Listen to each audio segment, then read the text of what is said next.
businesses. One fails, and from the ashes, you figure out how can we do things right sort of way. And of course, it'd be, you've got Armadillo, which is John Carmack, who's a video game designer out of Texas. He's got a company working with the Rocket Racing League, and he was a finalist in the Lunar Lander Challenge, which was a NASA-sponsored innovation competition program, Virgin Galactic. I mean, got Zero Gravity Corporation, and probably another important factor, and I learned this from John, is that the Zero Gravity, there's like this group right here, Zero Gravity Corporation.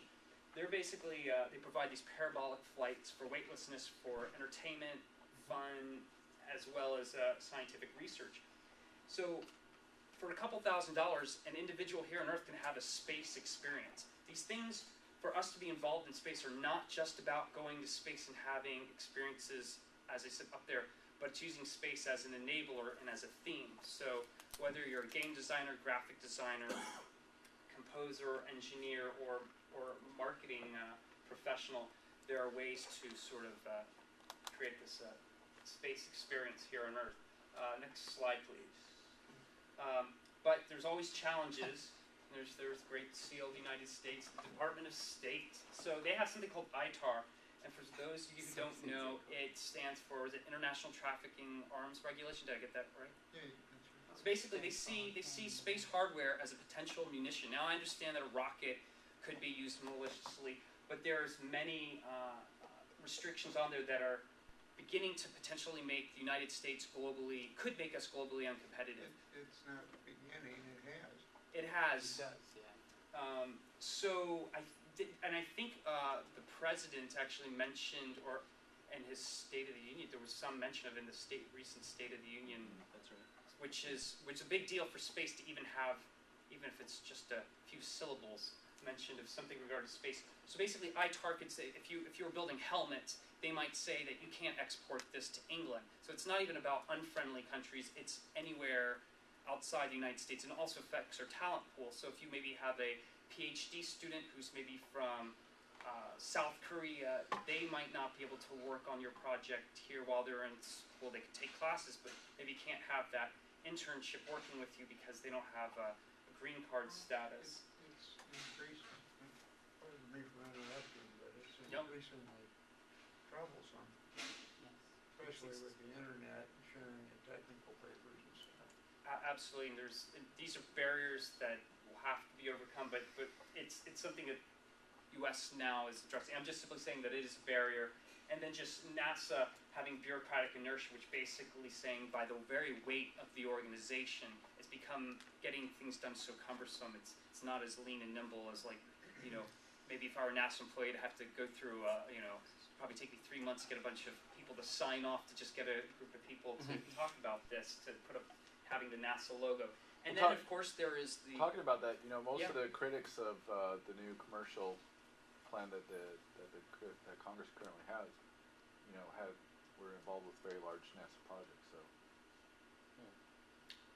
as I said, there's always hypocrites, and there's people on both sides of the aisle, and it's like, want to be, look at it like the pharmaceutical industry or FDA. You have people, they start off as a lobbyist, they go work for corporations, back and forth. I mean, for the right now, it seems to be there's something systemic about that issue with NASA in terms of. I'd be curious to see like how many of the people in the bureaucracy of NASA were working, some of the large contractors beforehand, and what the shuffling looks like. Actually, if you look right now at the suite in NASA, the 5 main directors, 4 of them have actually run their own small business for a while. So at least from the top, there is a willingness from NASA to actually be able to operate with commercial companies. Now, from that to being real, like I just walked out from another discussion, and what they were saying is that, oh my God, if you get like less than 30 person, and if you've been operating for less than 3 years, it's not even the point like knocking on our door. We can't do anything with you.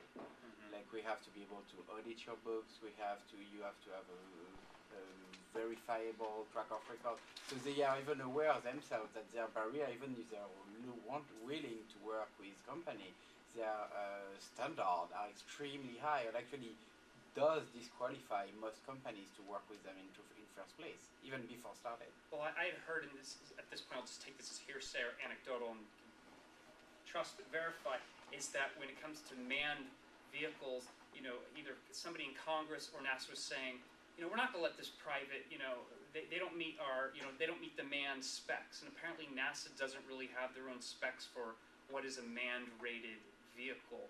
So they're sort of saying, what was you're saying, like the space shuttle's not really manned rated, so they're kind of, maybe they can break their own rules. And then I think the other issue is you have a public perception issue, which is just that space travel is dangerous, that there's really no dividends that we get from space, and people just forget about their GPS and just where we're at with satellite, and some of the work that people like Dave are doing, and I think there's always going to be people talking about that fine line, what people should be doing and what unmanned missions should be doing. I think there's always going to be that argument. But I'm sort of take the non-engineering standpoint where we say so many times people are, when they do go to space, it's about a mission and a checklist and these sorts of things. I think some of the great finds are going to be accidental when you have not one but two space tourists. What happens when Charles Simonyi, who's the only two-time space participant, as I think the FAA would call them, takes his wife with him? What happens when you get two people up there? Will they accidentally find, what sort of mischief that'll maybe become like a next great business or innovative idea? And, it's going to be like the next Scotch tape or something. Who knows? So let's write the next slide. So also in the 90s, you had probably, I guess, was sort of the birth of space activism. You have National Space Society, Space Tourism Society, Space Access Society, Space Frontier Foundation. All of them interested in promoting space, but they all have their own flavors, slightly different mission. Space Tourism Society, the founder is actually here, John Spencer. Space Access Society is a very engineering-oriented one. They have their next meeting, I think, in April in Arizona, and I hear it's a lot of junk food.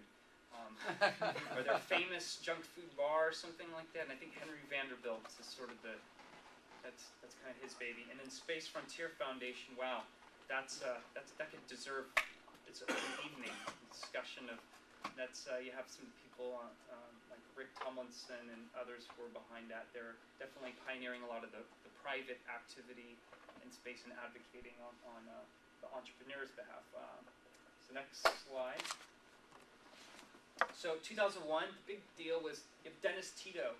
He's a Los Angeles financier who started, I think, at JPL.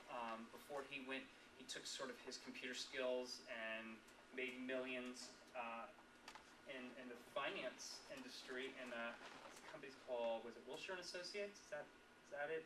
So he just, I don't quite know how it initially worked out, but he went through the Russians and probably through a lot of, I imagine, bribery. I could imagine all the bribery. You sort of say, I want to be the first guy to pay you to take me to space. I don't know, but I would love to hear that story, how it actually went down.